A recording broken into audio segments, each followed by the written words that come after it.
Chocolate ফাউন্টেনটা দেখে অনেক লোভনীয় লাগছে না? বাচ্চাদেরকে কিন্তু এই ধরনের খাবারগুলি অনেক বেশি আকর্ষণ করে। হ্যালো এভরিওয়ান, সবাই কেমন আছেন? কে কোথা থেকে আমার ভিডিওটি দেখছেন অবশ্যই কমেন্টস করে জানাবেন।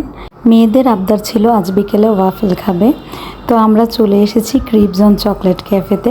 ক্রিপজন চকলেট ক্যাফেটা নতুন ওপেনিং হয়েছে কিছুদিন হলো, নরসিংদী ওভারব্রিজ খালপাড়ে। তো এইখানে আমার আসা হয়নি, এই প্রথম আসলাম আর কি। ক্যাফেটা কিন্তু একদম ছোটোর মধ্যে ডেকোরেশনটা ভালোই লেগেছে। আর আমরা যখন এসেছি একটু নীরব ছিল, সে কারণে আরও বেশি ভালো লাগছিল। আমার কেন জানি এখন একটু নীরব জায়গাগুলোতে বসতে ভালো লাগে, ঘুরতে ভালো লাগে, যেখানেই যাই না কেন একটু নীরবতা খুঁজি। আজকের বিকেলের প্রোগ্রামটা কিন্তু একদমই হঠাৎ করে হয়েছে, ভালোভাবে আমি রেডিও হতে পারিনি। মেয়েরা হুটহাট প্ল্যান করে আমাকে বাইরে নিয়ে আসলো। আমি বিকেলে একদম গভীর ঘুমিয়েছিলাম, একটু আরাম করে শুয়েছিলাম সারাদিনের কাজকর্ম শেষে। তো যাই হোক, মেয়েদের সাথে বাইরে বের হয়ে কিন্তু ভালোই লাগছে। মেয়েরা এদিকে দেখছিল যে কি অর্ডার দিবে। আমি বলছিলাম যে একটু নতুন কিছু অর্ডার দাও, যেটা তোমাদের খাওয়া হয়নি।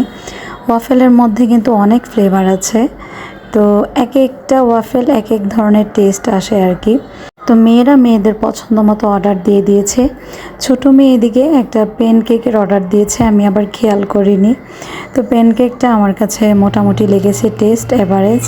আমি এদিকে ইফরাত বাবুর সাথে কিছু ছবি নিচ্ছিলাম, ভিডিও করেছি। তো ইফরাত বাবু কিন্তু খুব এনজয় করছিল। ইফরাত বাবু আবার নতুন নতুন জায়গায় আসলে খুব মনোযোগ সহকারে সব কিছু দেখে আর খুব আনন্দ করে। বাচ্চাদেরকে নিয়ে কিন্তু এটাই একটা ভালো লাগা কাজ করে। পরিবারের সাথে খুব সুন্দর একটি বিকেল কাটিয়েছি।